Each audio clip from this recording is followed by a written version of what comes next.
Rolling, country, 3, 2, 1, action. All right, thank you very much for joining us for another conversation, interesting conversation. I hope this conversation will end because there's a lot to talk about. Yeah, from the laugh, you can tell who it is, eh? We're talking to the godfather of Zambian voiceovers. Wow. The godfather of Zambian voiceovers. Kamiza is here with us. Welcome to the podcast. Hey, thank you very much, Solange. Appreciate it. It's good to have you. It's great to be here. I've been hoping and praying that I'd get invited. And here you are. Once it came through, I was like, yes, I made it. And here we are. First of all, there's something that I started doing last week, so we are continuing with it. Right. I've got some papers here. Right. So these are just like random Kickstarter questions. Okay. I want you to get two, read them out, and then give us an answer. All right, cool. So we can just, break the ice. They're icebreaker questions, basically. Okay. So we start with that one. Okay. What is a bad habit you have failed to overcome? Oh, that's an easy one. I bite my nails. Makes the two of us.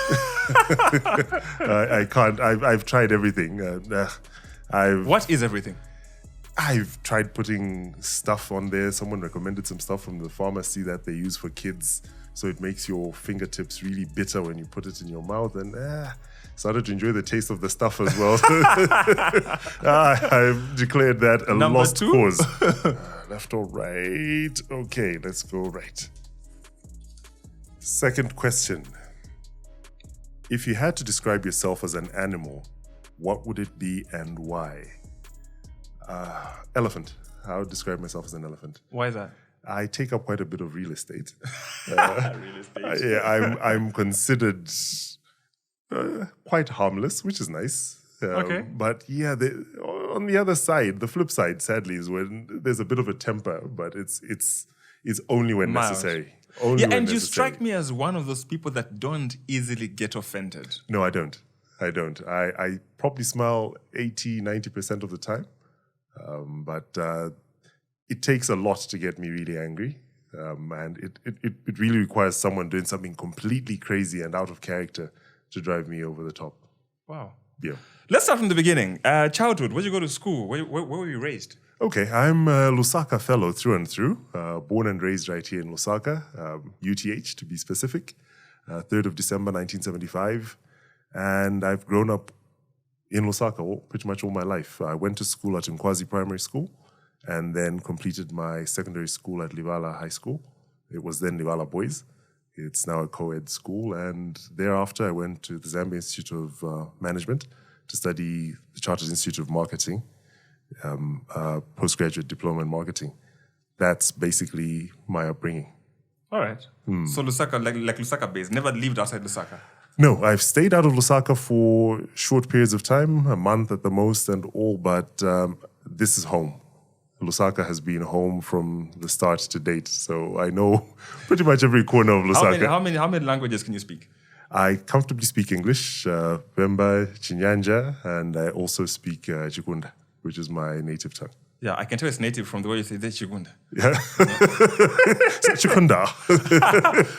Because us, we know Chikunda. And it's like the way people from Southern Province say Mazaboka. There we go. Yeah. There we go. Then you tell, okay, that's an authentic one. Yeah, yep. This one is our own. Yeah.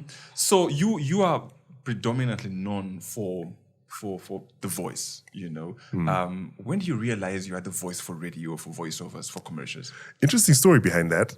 I didn't really realize it. I was doing quite a bit of work on the emceeing front, mostly at church. So before the choir sings a song, I get up and give a quick exhortation or give a bit of a background to what the song is about, and that carries on. But an interesting incident occurred. The original Radio Phoenix got burnt down at Society House, and they put out an advert on air once they had started broadcasting from Kabulonga in a temporary place. And they said, we're looking for voice actors and people who can then do imaging for our station all over again and potentially have them come on as radio DJs.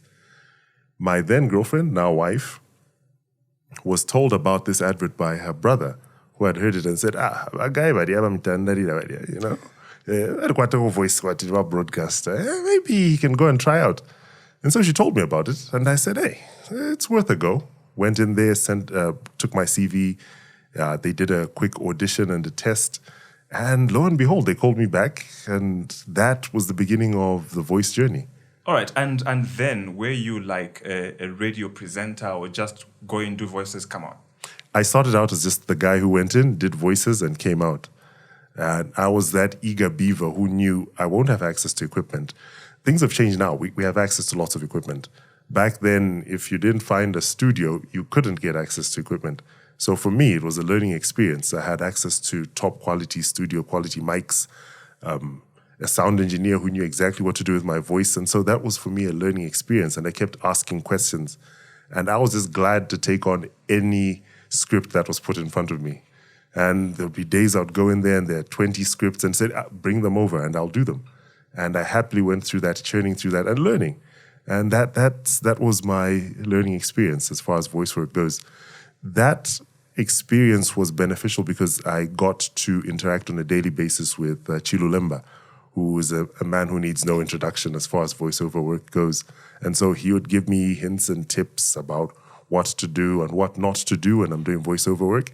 And that was an absolute blessing for me. And how was the growth? Because I know it's different when you're just, this comes, and you just do it. Talk to me about your growth journey Right. to where you are now. What had to happen for Kamiza to become Kamiza? Consistency and the desire to keep improving and keep learning, never getting complacent with what you've achieved. And it's something that I've embraced even to this day. I don't think I'll ever get to a place where I'm completely satisfied with my delivery.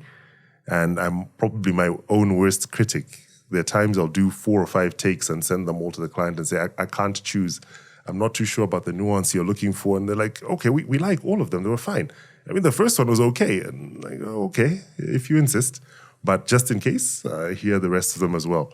So you've got to know that each time there's a mic in front of you, you've got to give it 101%.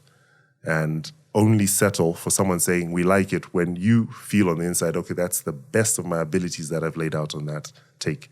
Interesting. And you are a devout Christian. Yes. I've seen your Christianity at work, you know? No, like literally, I have seen your Christianity at work. And I've heard a lot of people. There was one time my wife came to me and told me, there's some people that you can see that, okay, this one, there's a God behind. Like you can see, there's a God behind. The Kamiza at Miracle Life, it does this. There's a play, let's go. And I actually saw the play you did for the last... the Easter musical. The Easter musical, Yes. yeah. And you can tell that the spiritual aspect did not come by accident. It was by design, like deliberate effort, deliberate design, and that's where you are.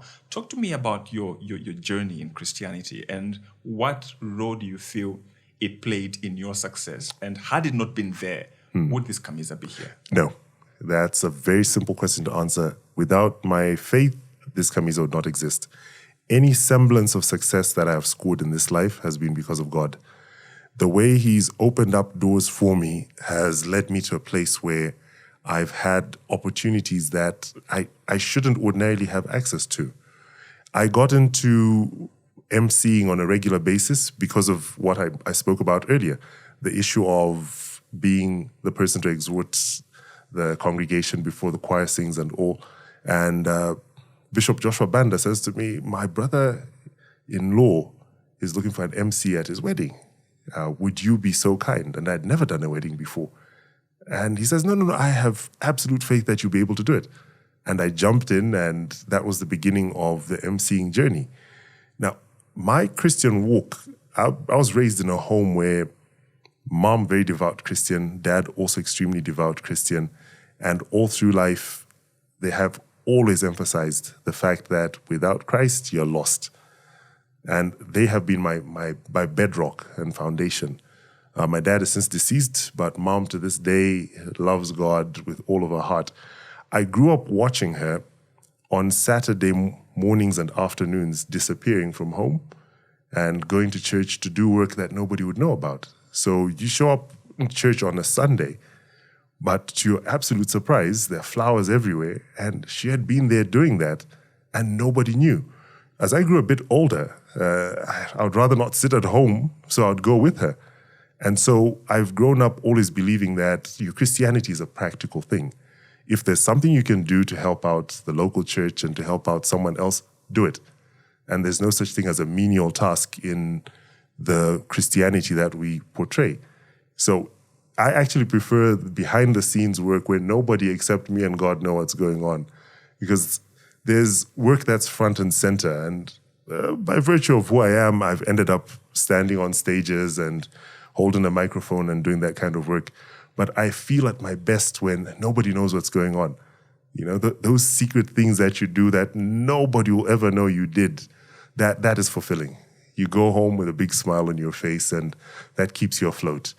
That requires a great deal of humility, because if you're not humble, you want to go for the work that everyone will see and praise you for, because you want to draw attention to yourself. And like I said, you are a recognizable face, and even in church, you are very recognizable. But like you said, you do these things behind the scenes, for example, that ordinarily others would feel is for the lesser ones in the church. What makes you consistently humble? Because people can fake humility, but at some point it will show. That your true self will show to say, this is not who you are, this is who you really are. How do you, where does your humility come from? I credit my late dad for that. He told me from an early age, we used to have very, very deep conversations. From as early as the age of 6 or 7, he would tell me some really deep things, And he told me something that has stayed with me, and that has become my ethos and paradigm.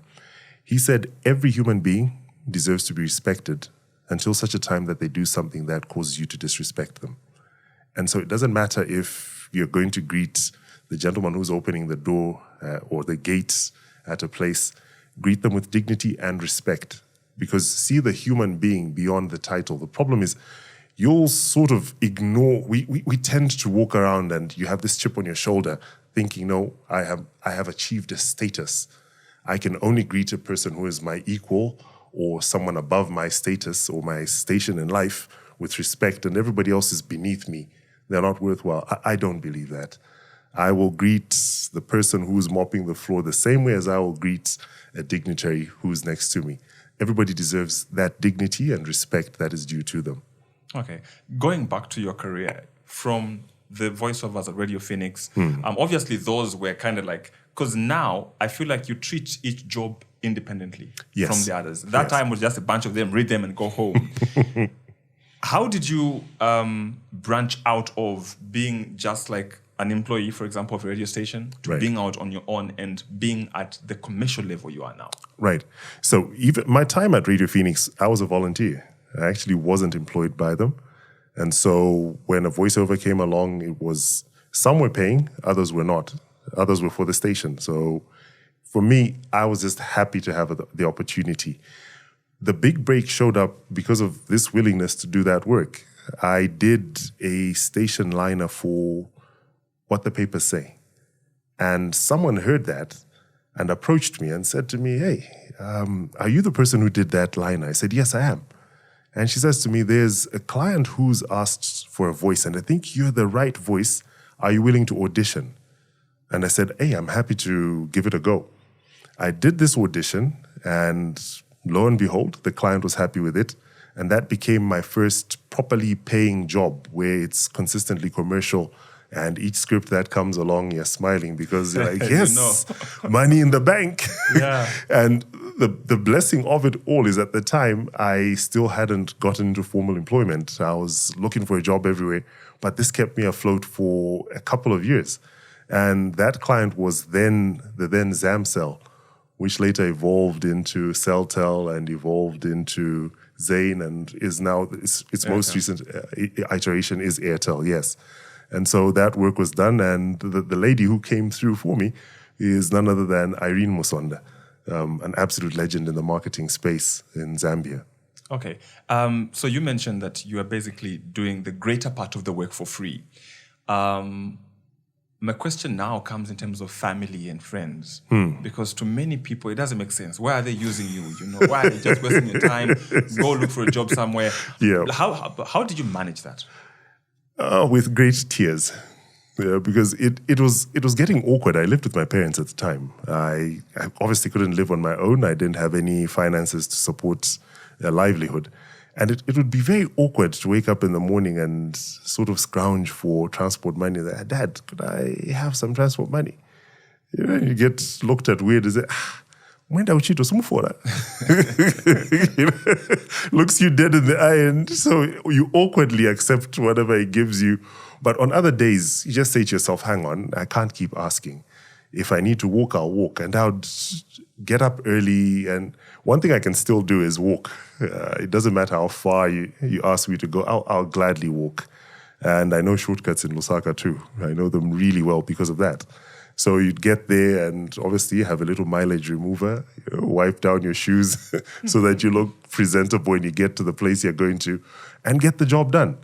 And when you're done, find a way, if you have some cash in hand, jump on a bus or walk a particular distance and know that what I have will take me from North Mead all the way to Munali or something to that effect. And you figure it out and you start making plans. But all along, just adopting an attitude of gratitude and just being grateful that you've got this opportunity and it'll pay off someday. Gratefully, my then girlfriend, now wife, has always believed in me. And she would always be cheering me on. And she's like, oh, I heard that advert. I heard that radio show. Because what ended up happening is I became a part-time presenter as well. And I would do a few selected shows on Radio Phoenix. And that was awesome. That was absolutely fantastic because it got me comfortable in front of the microphone and got me moving in the direction that I wanted to go in. All right.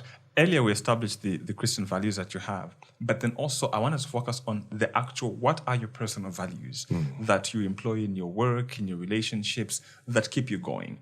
And then also I would like to relate that to your work. Are there some jobs you have to turn down because they're not in line with your values?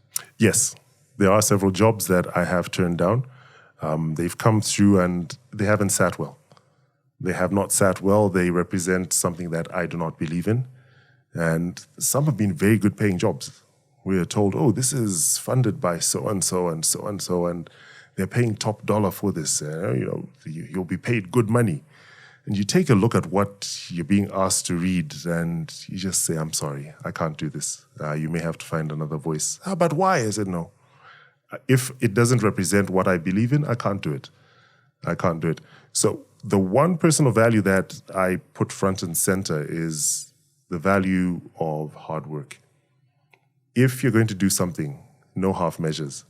Do it 101% each and every time. And I'll tell you why. My constant belief is, one day I will wake up and it'll be the last day that I'll live on God's earth. And what I'm looking forward to is, even on that day, let them say, oof, he went out in a blaze of glory. Hey, now he did such great work that day. And, oh man, we're going to miss him.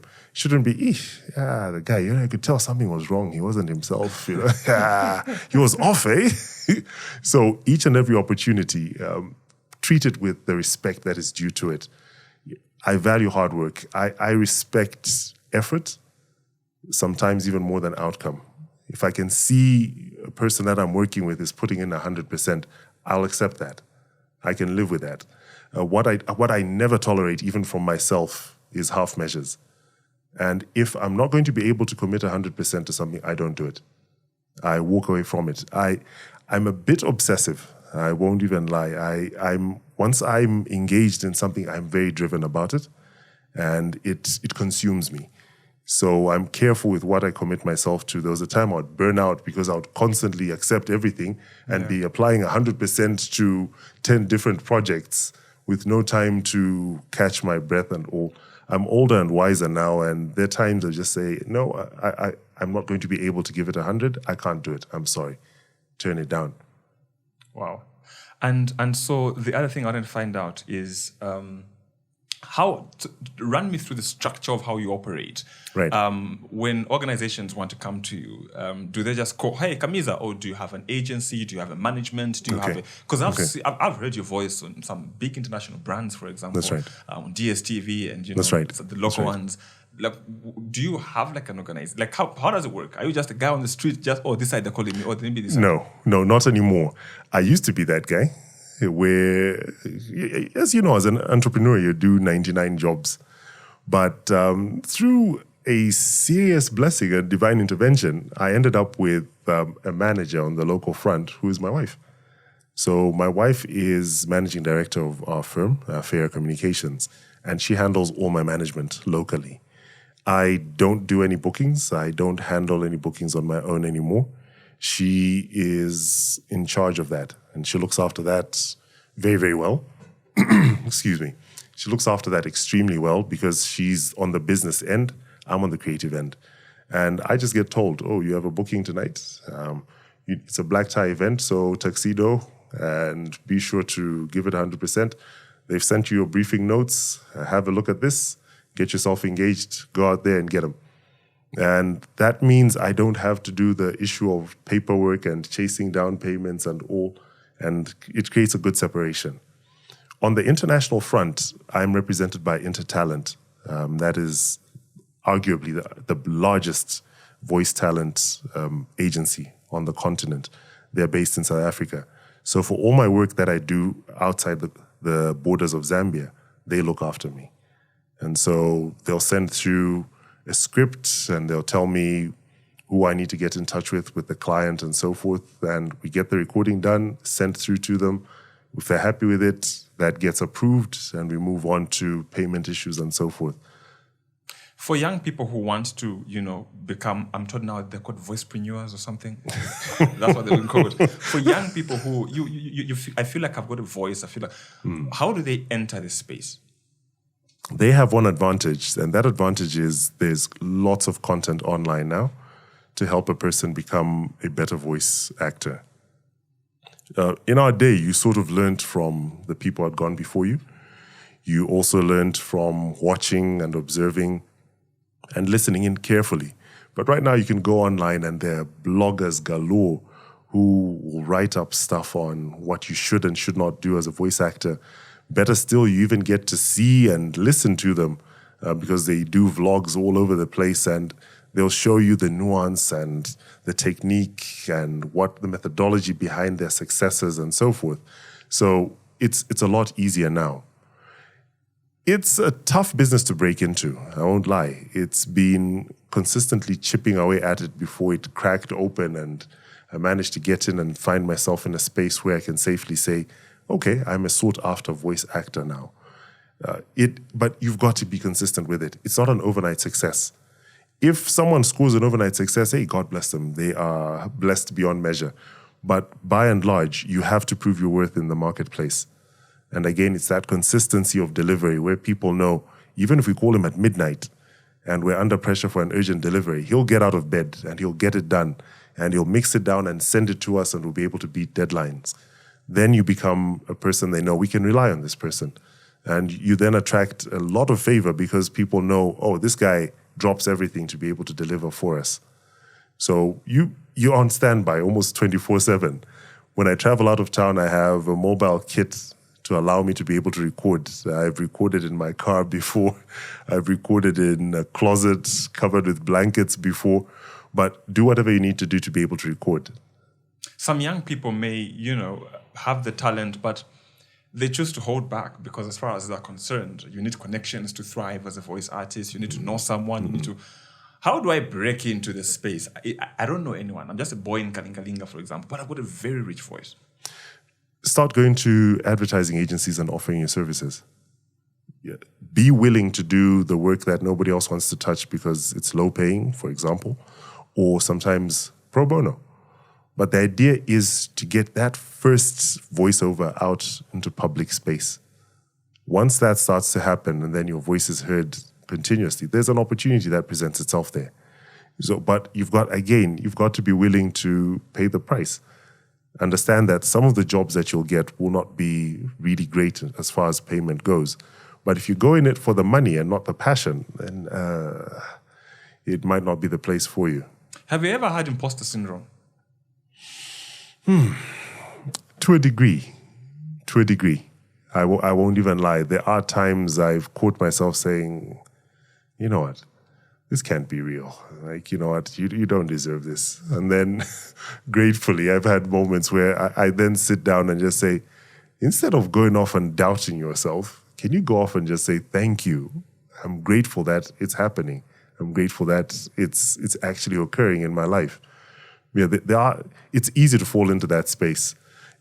One moment you're sitting in your Crocs, minding your own business. The next moment your phone rings. You're being told, tomorrow you've been summoned because there's an event happening at such and such a place. The guest of honor is the head of state. I'm like, okay. Like, wait a minute, I'm just that little boy who was unsure of himself, that little boy who grew up in Livala, who wasn't sure about anything, with zero confidence. But you can't let that overrule what's happening. And instead of asking why, you say, thank you, Lord, instead. So an attitude of gratitude carries you through, and you know that everything that you do, God's got your back. And he's that gentle and sometimes aggressive push that takes you to places where you wouldn't have been able to go. So your voiceover work, how many years has it been? Oof. If I were to count back, I did my first few voiceovers in somewhere around 1990, the late 90s, The late 90s. So it's been that long. Back. Yes, it's been that far back. Right now, if we were to make an error, it's a quick scrub on a digital audio workstation and say, okay, cut that out and cut that out. I've recorded reel-to-reel before at DB Studios, where you've got to do a perfect take each and every time because they won't be able to start cutting and pasting and slicing and dicing and saying, okay, I like to take one and I also like to take three, so let's get the start of take one and then and then do a crossfade into the... No crossfades. Like, no. So do your intonation correctly from start to finish. You lock in. And I still like to challenge myself and do perfect takes.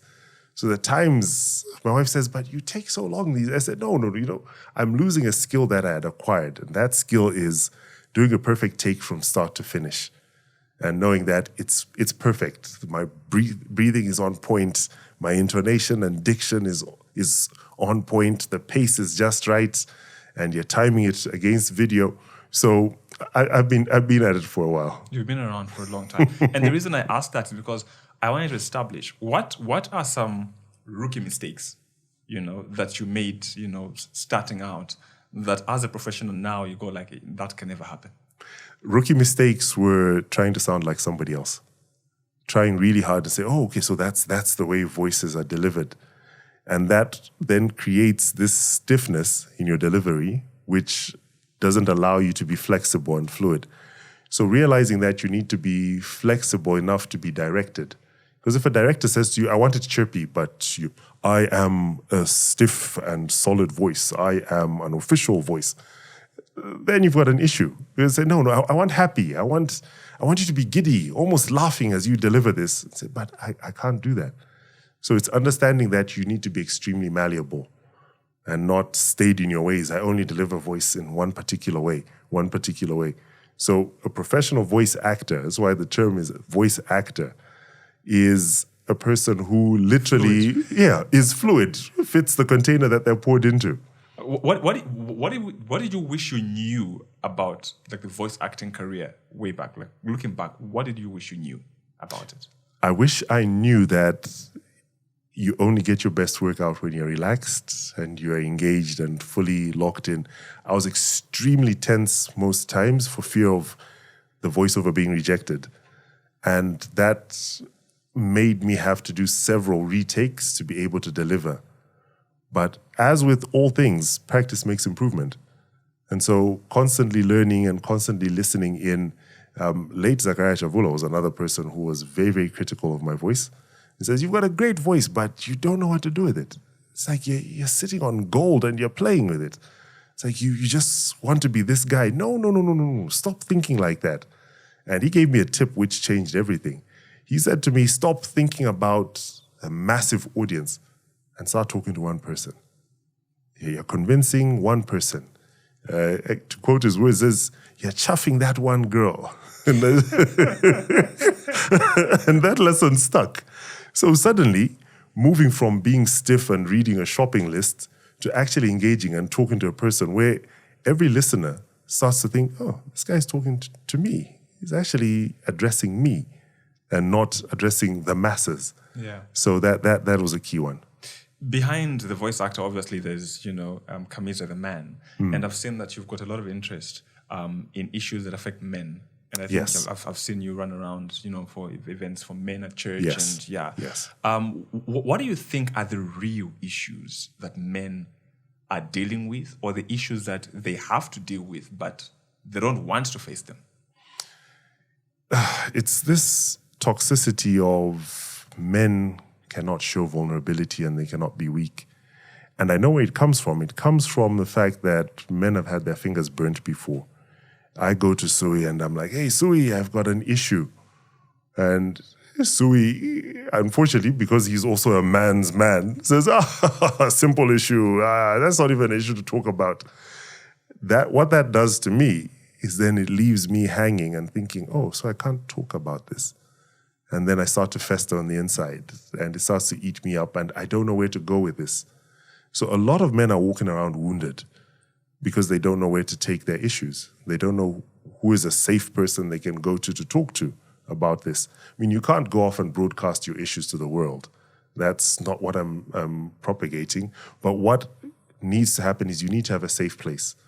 That group of 3, 4 maybe really close friends with whom you can be completely vulnerable, whose confidence you have 100%. What comes here is because we are trying to fix this situation and we've got you, no matter what. So for me, that is the number one issue. Men carry loads that should not be carried alone. And when it comes to a head, you hear terrible stories of people taking their lives. You hear terrible stories of people sinking into deep depression.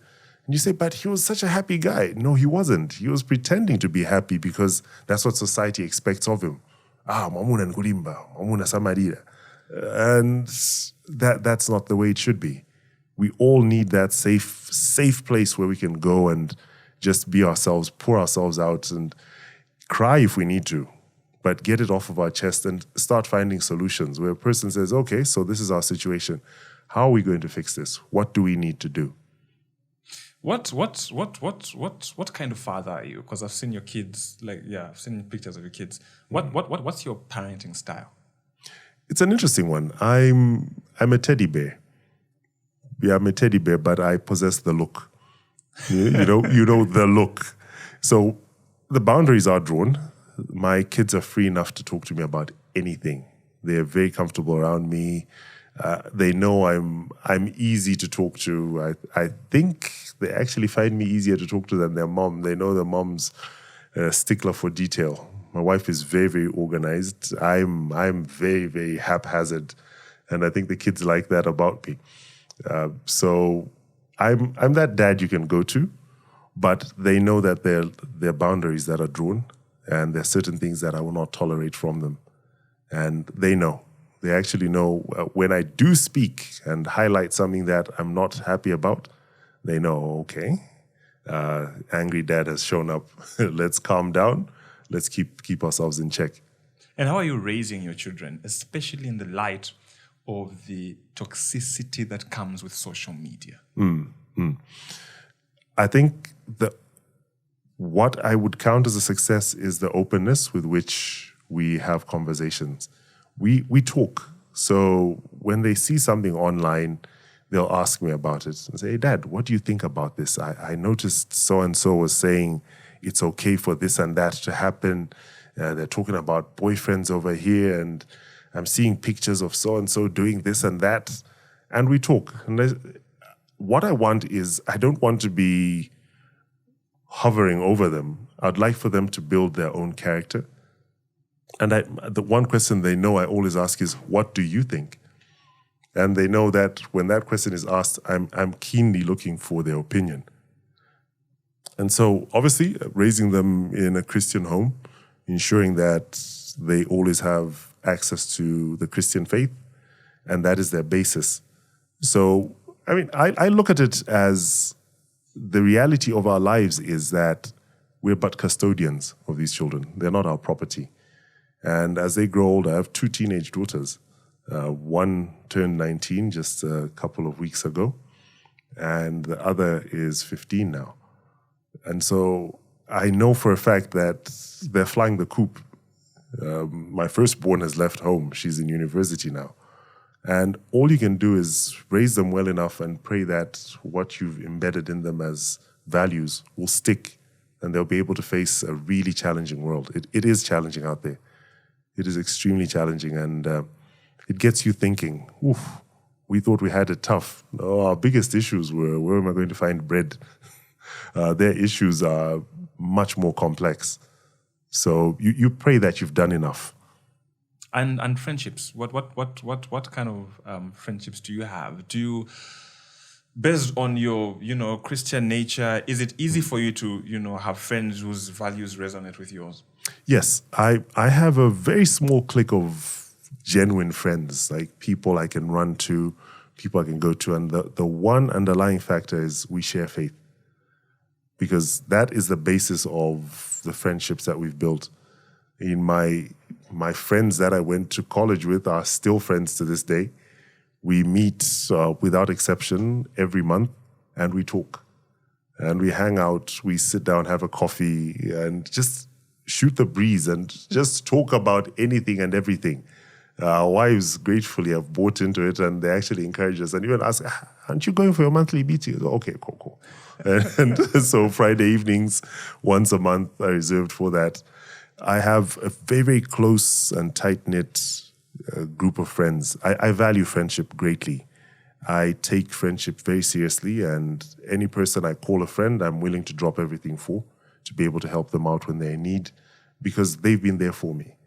I've seen friends take leave days to be available to help out when I've had a bereavement, drop everything that they're doing to be able to help out when there's a patient in the family.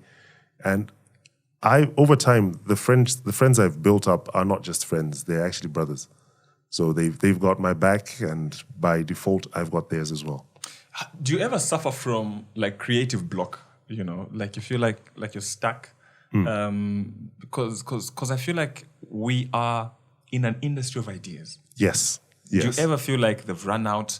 Like, I'm losing it. Maybe I'm growing old. I'm rusty. Do you get that? Yes, I do. And how do you get back to your sharpness? Okay, so a couple of things that I do. I like to walk away from the table when I feel like I've hit a mental block, because staring at the computer screen won't help. the ideas won't suddenly jump up at you. So I reboot and reset. There are times I put away what I'm doing for hours on end. In some instances, when I have the time and the luxury, I leave stuff for days and just do something completely unrelated.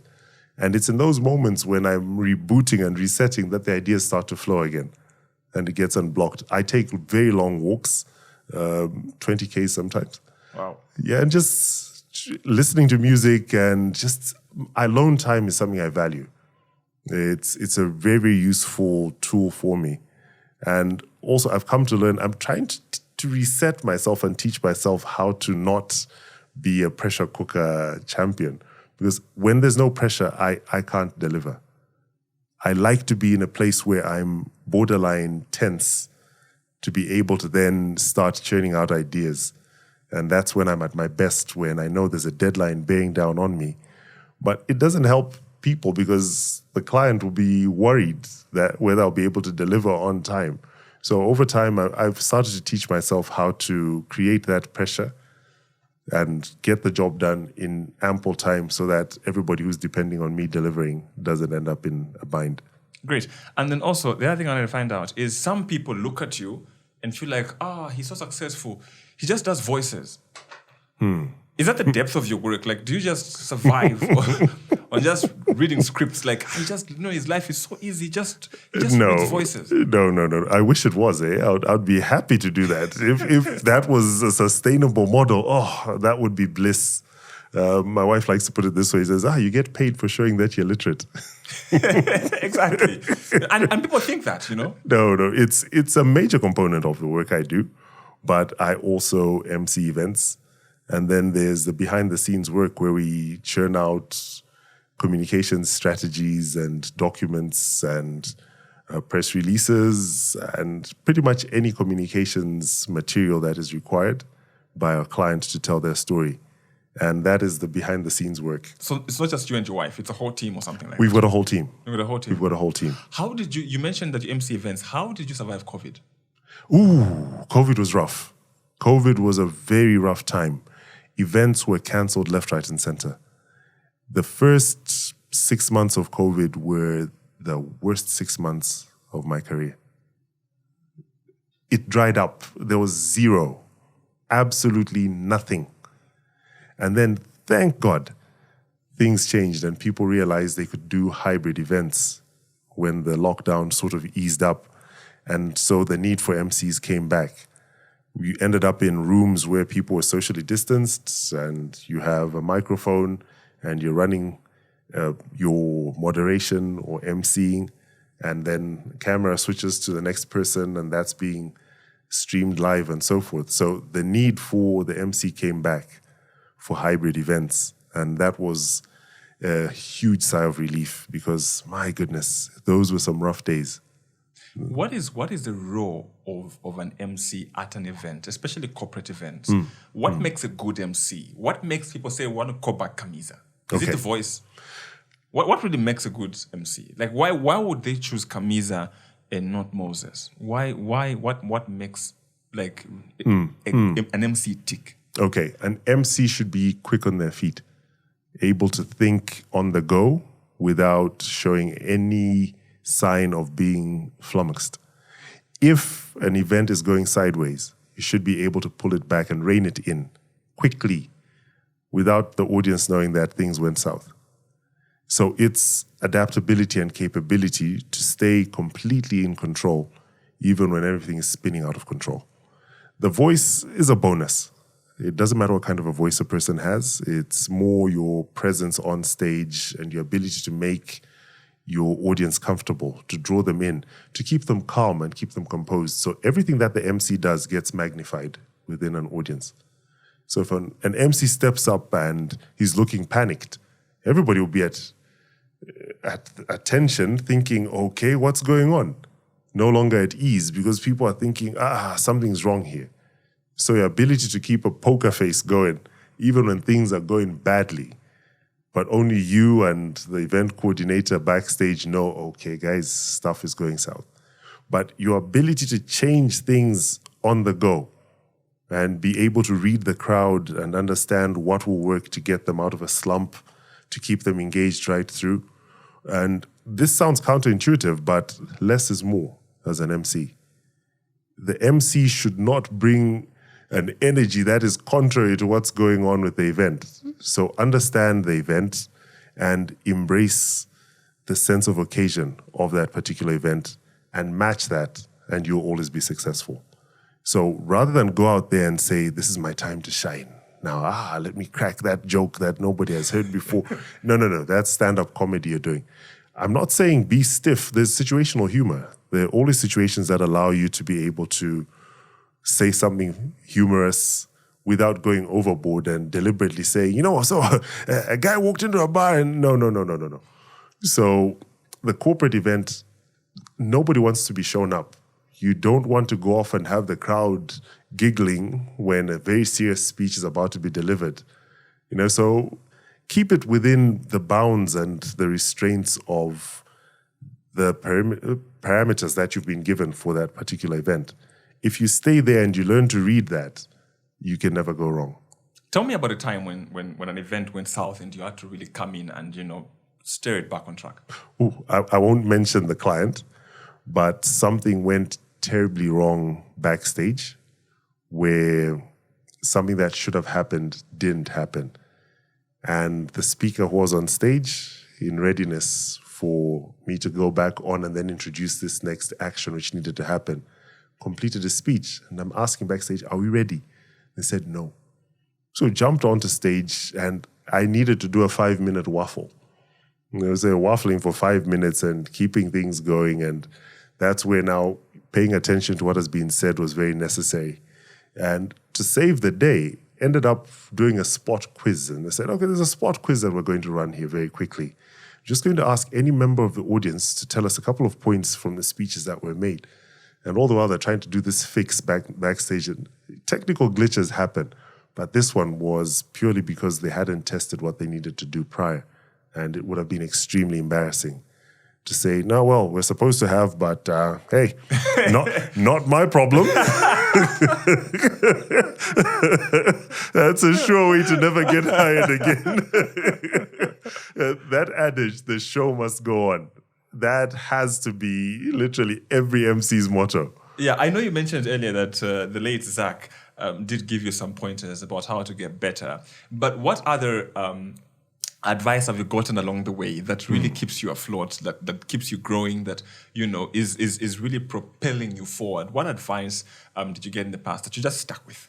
Okay. So I was advised to always be grateful for every opportunity that's presented.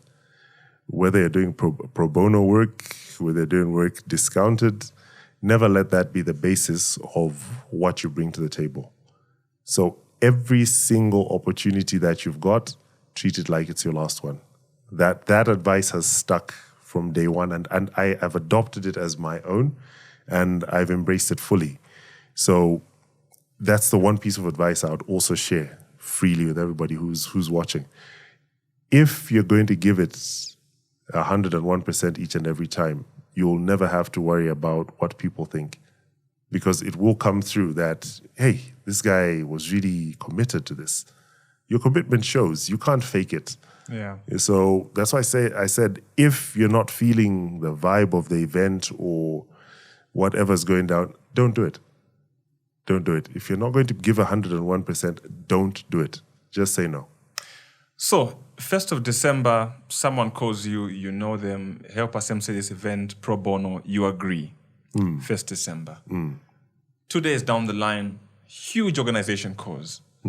Kamiza, we're 50,000 kwacha, 1st of December, are you free? If I've committed, I've committed. Even if you've committed to a free event? I've always believed somehow, somewhere, the benefit will come back to you. If you've committed, you can't leave people hanging. You can't call them, no, I've got a friend who's equally very good, something just came up. If that happens, then I'm obviously going to have to pick up the tab for that friend. So either way, it's a cost. And you consider the fact that, so the way I view pro bono work is I don't say I'm giving them a freebie. I still add the value and attach the value that and the cost of that work, and I consider it a donation.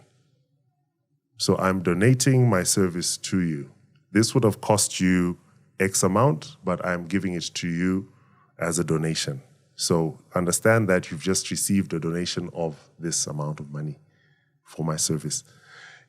You're only as good as your word, eh?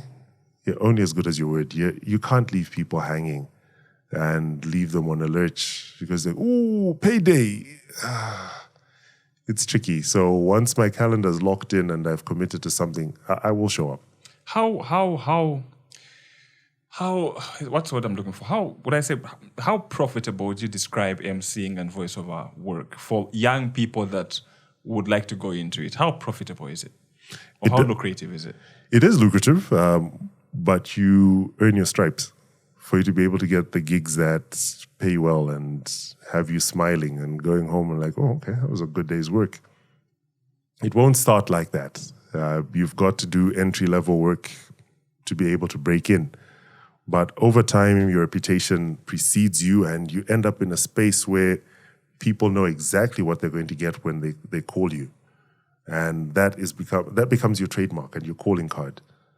You're like, no, we know this man. So it's very endearing to be at an event where you have perhaps a protocol team going through a dry run and asking all the relevant questions before an event happens. And they ask the question, who's the MC?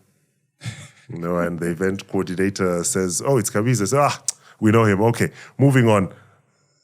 That says, oh, okay, he knows what he's doing. We're not worried. We're not concerned. If on the other hand, they say, okay, can we have a word with him? And start giving you a brief and a breakdown. There are certain skill sets that you haven't quite acquired yet. So you get to a place where, okay, we know this is a safe pair of hands. He won't mess up. He won't say something inappropriate. He won't go on a tangent and embarrass dignitaries. So you've got to get there. How do you embed jokes? I know you talked about that, but so here is my background in Zambia. Especially, you mentioned that sometimes you've emceed weddings. Yes. And in Zambia, the culture is you have to, Bembas, where are you? Tongas, can you stand up? Yeah. How do you, because I can imagine in Zambia, you go to a wedding, then you go there, there's Kamiza, and you go like, he's not a comedian. Exactly. How do you hold it down? Exactly. So that is one of the major reasons why I don't regularly do weddings, because that's the expectation now, sadly. And that's not me. I'm not going to become that guy. If you want someone who will just run your show and start to finish and do the announcements and let you know what's coming in the program, I'm your guy. If you want a guy who will dance, puts his jacket in the that's so not me. I can't do that. I can't do that. It's not in me to do that. Yes, you're supposed to entertain. No, I'm not an entertainer. I'm sorry. So I shy away from weddings as much as I possibly can. I haven't done a wedding in a long time, in a very long time. Because also, I'll tell you now, and this is something I've shared with friends in the industry. One of the biggest issues you face at a wedding is there's no proper chain of command with regards to who feels they have a say in the wedding. Members of the family, especially the senior ones, feel, hey, no, the event's not going the way it should be. Young man, come here. Like, excuse me? Like, I refer to as Washisekwe. So that can get very awkward very quickly, because how do you politely say, boss, you're not paying me, eh? So just calm down and enjoy the wedding. So it can get quite harrowing. Hey, more power to the guys who are doing weddings and doing the entertainment bit.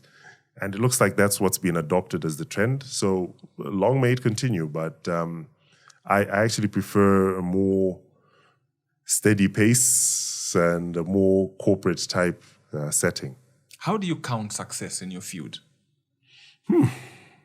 That is a very tricky question. Obviously, it's not so much how much money you make off of emceeing.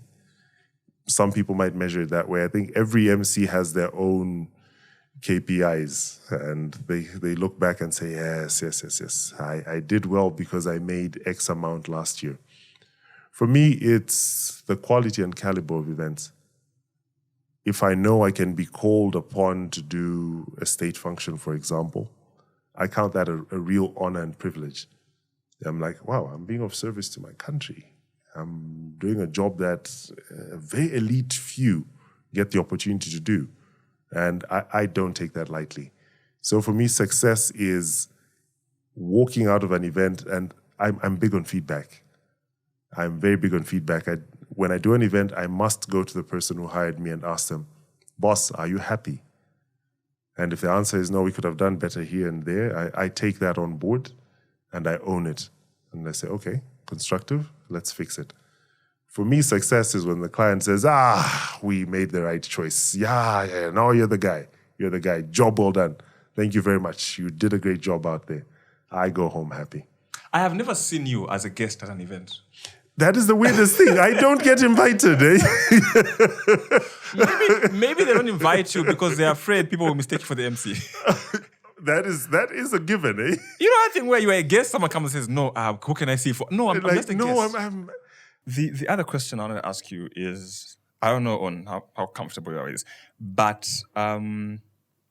what would you say are like the standard industry rates in Zambia for an MC? What's the most amount of money you'd expect to get from the highest level of an event? There's a range. There is a range. It's hard to say. It depends on what the client is willing to pay. It's a lot like asking what the standard is for an accountant in terms of pay package. It's how well you negotiate and how much value is placed on your capability to deliver. As you well know, price and value don't live in the same space. So the moment you hear clients saying something like, you're expensive, You know, they haven't placed the kind of value you've placed on yourself on you. And the standard response to that is usually, okay, then perhaps you may need to work with someone else. Because one thing is true, if a person doesn't place value on what you're capable of, everything you do, as far as they're concerned, will be subpar. So you're setting yourself up for failure, which an unnecessary failure at that. So you're better off saying, no, I would rather not, than go in and even if there's a lot of heckling and back and forth negotiation, no, why are you charging so much? You know you're going to have issues. They'll milk you for your very last ounce of energy to get their value out of what they've perceived as you being overpriced. So it's hard to say. It's hard to say. I mean, anything from pro bono to a couple of $1,000s, and anything in between. All right. What would your top 5 advice be to a young person that wants to go and start doing what Kamiza does? Okay. Talk to people in the industry. If they give you the time of day, be grateful for that. Many cases, they are so tied up that the best you can do is watch them work. And when you get an opportunity to talk to them, don't waffle and waste time. Cut to the chase. Show that you've done your homework. You can't lead with, so what does it take to be an MC? Nobody's really got time for that. That's a long conversation. And you're better off leading with, I've noticed each time you MC, you do the following. What that does to the person who you're seeking advice from is, okay, this person's done their homework. They've already done their groundwork and they figured out some of the stuff that I do. Let's talk. Let's have that conversation. So talk to people who are in the industry. 2, broaden your horizons. Don't base your standards on the local front. Think global. Watch international moderators and MCs and the standard which they aspire to and the standard that they set. Their ability to read off of a teleprompter sometimes, their ability to go off cuff and ad lib, but just the composure with which they carry the entire event. One thing that you'll notice is the consistency of the pros, and especially on the international scene. The energy they start with at the beginning of the event is the energy they close with. You don't see a dip. You don't see them losing interest. Okay. Middle of the event, we're done now, yay, goodbye. Now, they keep it consistent right through.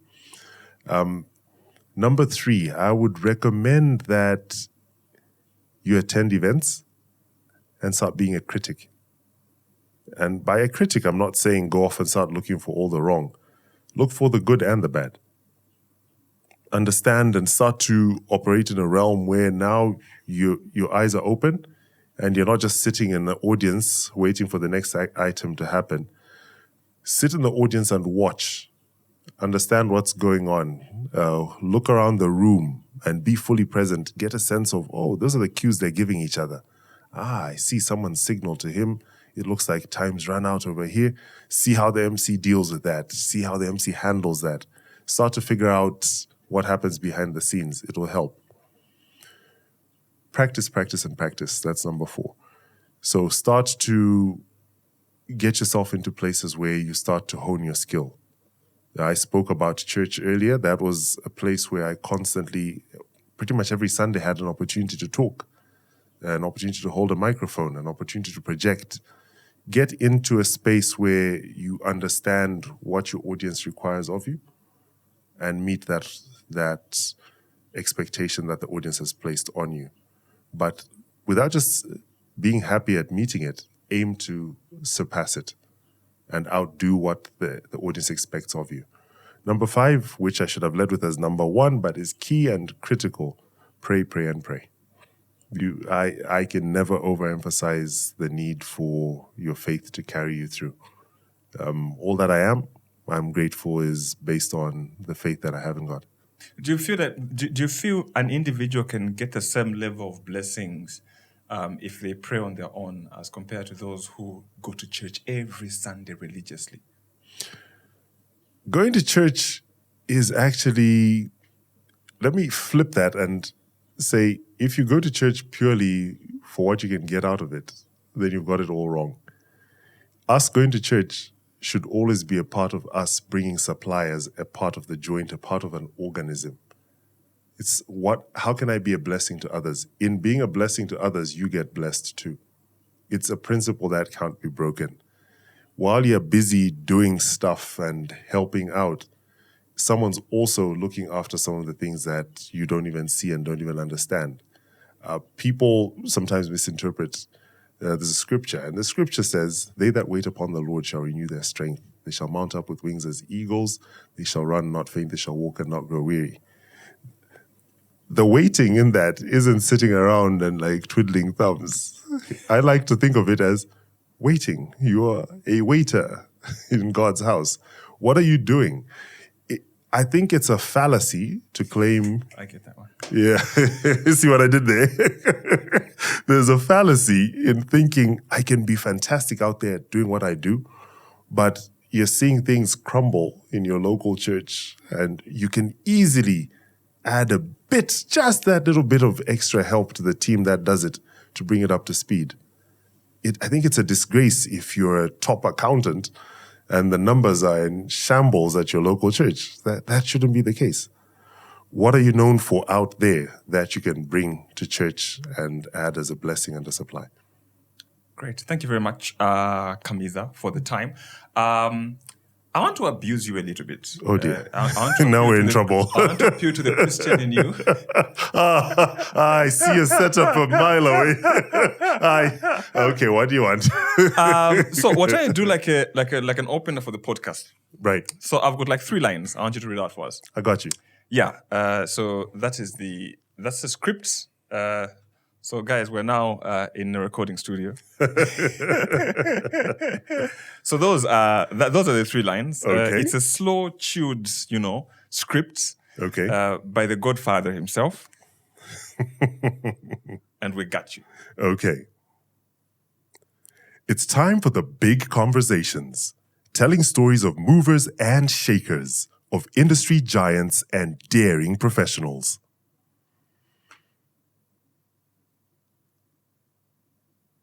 It's time for the conversations that change your perspective on life, the kind of conversations that shape entrepreneurs and move careers forward.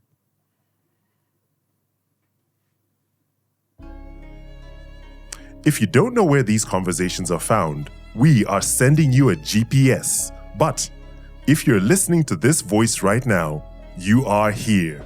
Welcome to the Growth Podcast. This is the GPS. And that's how it's done. Thank you very much, Kamiza, for your gracefulness. It's been a great conversation. I feel like now when people hear the voice, they know the person. I hope so. Yeah, and so. they are seeing this and they understand the next time they hear your voice behind this huge brand, they understand that the grace is in motion. 100%. They understand the grace is in motion. And I feel like for me, I think because you are after God, these organizations are now after you. Yeah, to God be the glory. Eh? Yeah, he comes through. He never fails. He never fails. And stay diligent, stay true. He's got you. He's got you. And just learn to appreciate the moments. There are times, even during the COVID days, for me, the blessing there was I got to spend time with the family. Yeah. We bonded. We learned how to laugh about things. And times were rough, but hey, we've got each other. And as long as we're good, hey. And that's where we struggle, to see the bright side in everything. That's it. That's what we struggle with, the bright side. That's it. My cup is always half full, never half empty. For some, it's just there's a cup. At the end of That cup. That's it. At the end of Be the day, grateful. Whether it's half full, half empty, you have There's a cup. a cup. You're like, you know what? I'm grateful there's a cup. Because I have a cup, there will be something to fill it. Exactly. It will show. No, thank you so much. Thank you for the time. very, very much. It's been an honor and a privilege to be here. I don't take this lightly at all. Truly grateful, Sui. May everything you touch turn into God. Amen. That was Kamiza. Like, share, tell a friend about the podcast, tell a friend about the episode, and especially for those that really want to thrive in the field where Kamiza is thriving. It doesn't happen overnight, but it starts from somewhere. Like, just start. And I feel like starting is a difficult part. Yep. Just start. Just start. Because I Just heard start. the worst version of yourself is the one that did it the first time. That's it. And that's it. And then That's after it. that, you it can learn. you only know. get better. It can only get better. Thank you for the time. Thank you very much, Suri.